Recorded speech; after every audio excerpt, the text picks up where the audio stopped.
রাগ করলা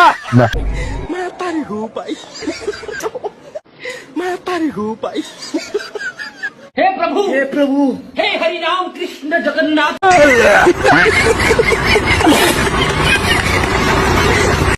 এইরকম দৌড়াদৌড়ি ছাড়া কি গরুর হাট জমে? দেখেন অবস্থাটা, অবশ্যই কমেন্টে বলে যাবেন এরকম দৌড়াদৌড়ি ছাড়া কি গরুর হাট জমে কিনা।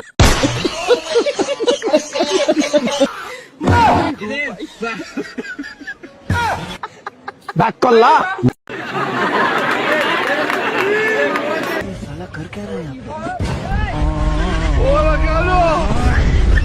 ये क्या हो गया? ধরেন ধরেন